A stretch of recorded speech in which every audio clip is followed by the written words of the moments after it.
Assalamualaikum warahmatullahi wabarakatuh. Izin memperkenalkan diri, saya Lela Nurbanziria, MPM 2113053186. Di sini saya akan menjelaskan sedikit materi tentang Pancasila sebagai ideologi negara. Konsep Pancasila sebagai ideologi negara, yang pertama, pengertian ideologi. Dalam Kamus Besar Bahasa Indonesia, ideologi didefinisikan sebagai kumpulan konsep bersistem yang dijadikan asas pendapat yang memberikan arah dan tujuan untuk kelangsungan hidup. Ideologi juga diartikan sebagai cara berpikir seseorang atau suatu golongan. Ideologi dapat diartikan paham, teori, dan tujuan yang merupakan suatu program sosial politik. Dalam pengertian tersebut, kita dapat menangkap beberapa komponen penting dalam sebuah ideologi, yaitu sistem, arah, tujuan, cara berpikir, program, sosial, dan politik. Selanjutnya, beberapa fungsi ideologi. Yang pertama, struktur kognitif. Keseluruhan pengetahuan yang dapat menjadi landasan untuk memahami dan menafsirkan dunia, serta kejadian-kejadian di lingkungan sekitarnya. Yang kedua, orientasi dasar, dengan membuka wawasan yang memberikan makna serta menunjukkan tujuan dalam kehidupan manusia. Yang ketiga, norma-norma yang menjadi pedoman dan pegangan bagi seseorang untuk melangkah dan bertindak. Yang keempat, bekal dan jalan bagi seseorang untuk menentukan identitasnya.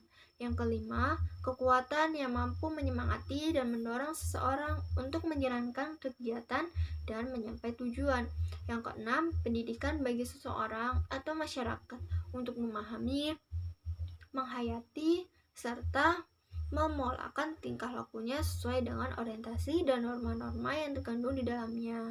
Selanjutnya, warga negara memahami dan melaksanakan Pancasila sebagai ideologi negara. Sebagai warga negara, kita perlu memahami kedudukan Pancasila sebagai ideologi negara, karena ideologi Pancasila menghadapi tantangan dari berbagai ideologi dunia dalam kebudayaan global. Unsur-unsur yang memengaruhi ideologi Pancasila adalah: yang pertama, unsur ateisme yang terdapat dalam ideologi Marxisme atau komunisme, bertentangan dengan sila ketuhanan yang Maha Esa. Yang kedua, unsur individualisme dalam liberalisme, tidak sesuai dengan prinsip nilai gotong royong dalam sila keadilan sosial bagi seluruh rakyat Indonesia. Yang ketiga, kapitalisme yang memberikan kebebasan individu untuk menguasai sistem perekonomian negara, tidak sesuai dengan prinsip ekonomi kerakyatan. Salah satunya dampak yang dirasakan dari kapitalisme ialah munculnya gaya hidup konsumtif. Pancasila sebagai ideologi selain menghadapi tantangan dari ideologi-ideologi besar dunia, juga menghadapi tantangan dari sikap dan perilaku kehidupan yang menyimpang dari norma-norma masyarakat umum. Tantangan itu meliputi antara lain terorisme dan narkoba. Sebagaimana telah kita lihat dari berbagai media massa bahwa terorisme dan narkoba merupakan ancaman terhadap keberlangsungan hidup bangsa Indonesia dan ideologi negara. Unsur ancaman yang ditimbulkan oleh aksi terorisme di Indonesia adalah rasa takut dan cemas yang ditimbulkan oleh bom bunuh diri, mengancam keamanan negara dan masyarakat pada umumnya. Unsur ancaman yang ditimbulkan oleh penyalahgunaan narkoba adalah yang paling banyak di Indonesia, penyalahgunaan narkoba di kalangan generasi muda yang dapat merusak masa depan mereka sehingga berimplikasi terhadap keberlangsungan hidup bernegara di Indonesia. Selanjutnya adalah penyelenggara negara memahami dan melaksanakan Pancasila sebagai ideologi negara. Ada beberapa unsur penting dalam kedudukan Pancasila sebagai orientasi kehidupan konstitusional.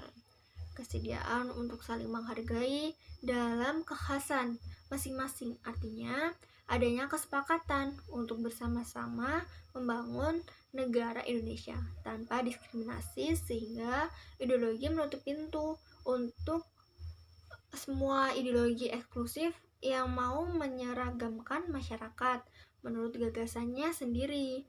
Oleh karena itu, pluralisme adalah nilai dasar Pancasila untuk mewujudkan Bhinneka Tunggal Ika. Hal ini berarti bahwa Pancasila harus diletakkan sebagai ideologi yang terbuka. Selanjutnya, aktualisasi 5 dasar Pancasila, artinya sila-sila dilaksanakan dalam kehidupan bernegara. Yang pertama itu sila ketuhanan yang Maha Esa, dirumuskan untuk menjamin tidak adanya diskriminasi atas dasar agama sehingga negara harus menjamin kebebasan beragama dan pluralisme ekspresi keagamaan. Yang kedua, sila kemanusiaan yang adil dan beradab menjadi operasional dalam jaminan pelaksanaan hak-hak asasi manusia, karena hal itu merupakan tolak ukur keberadaban serta solidaritas suatu bangsa terhadap setiap warga negaranya. Yang ketiga, sila persatuan Indonesia menegaskan bahwa rasa cinta pada bangsa Indonesia tidak dilakukan dengan menutup diri dan menolak mereka yang di luar Indonesia, tetapi dengan membangun hubungan timbal balik atas dasar kesamaan kedudukan dan tekad untuk menjalin kerjasama yang menjamin kesejahteraan dan martabat bangsa Indonesia. Yang keempat itu sila kerakyatan yang dipimpin oleh hikmat kebijaksanaan dalam permusyawaratan perwakilan, berarti komitmen terhadap demokrasi yang wajib disukseskan. Yang kelima, sila keadilan sosial bagi seluruh rakyat Indonesia, berarti pengentasan kemiskinan dan diskriminasi terhadap minoritas dan kelompok-kelompok lemah perlu dihapus dari bumi Indonesia. Selanjutnya, argumen tentang dinamika Pancasila sebagai ideologi negara. Dinamika Pancasila sebagai ideologi negara dalam sejarah bangsa Indonesia memperlihatkan adanya pasang surut dalam pelaksanaan nilai-nilai Pancasila. Pancasila sebagai ideologi negara dalam masa pemerintahan Presiden Soekarno, sebagaimana diketahui bahwa Presiden Soekarno termasuk salah seorang perumus Pancasila. Bahkan Presiden Soekarno itu penggali dan pemberi nama untuk dasar negara. Dalam hal ini, Presiden Soekarno memahami kedudukan Pancasila sebagai ideologi negara. Namun, dalam perjalanan pemerintahannya itu, ideologi Pancasila mengalami pasang surut karena dicampur dengan ideologi komunisme dalam konsep Nasakom. Nah, Pancasila sebagai ideologi dalam masa pemerintahan Presiden Soeharto diletakkan pada kedudukan yang sangat kuat, itu melalui TAP MPR nomor 11/1978 tentang pemasyarakatan P4. Nah, pada masa Soeharto, ini pula ideologi Pancasila menjadi asas tunggal bagi semua organisasi politik, Orpol, dan organisasi masyarakat, Ormas. Pada masa era reformasi, Pancasila sebagai ideologi negara mengalami pasang surut dengan ditandai beberapa hal, seperti enggannya para penyelenggara negara mewacanakan tentang Pancasila, bahkan berujung pada hilangnya Pancasila dari kurikulum nasional. Meskipun pada akhirnya timbul kesadaran penyelenggara negara tentang pentingnya pendidikan Pancasila di perguruan tinggi. Selanjutnya adalah hakikat Pancasila sebagai ideologi negara.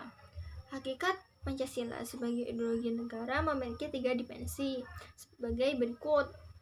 Yang pertama itu dimensi realitas, mengandung makna bahwa nilai-nilai dasar yang terkandung dalam dirinya bersumber dari nilai-nilai real yang hidup dalam masyarakatnya.